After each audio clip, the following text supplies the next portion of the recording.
countrymen, just to give you the current situation. I am about to land sa Hague. Galing ako Dubai.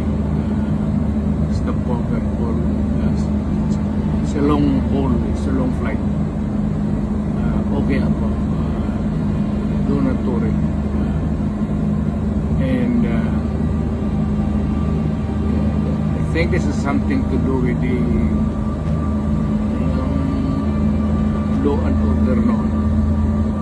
At sinasabi ko naman sa mga pulis, military, na trabaho kayo at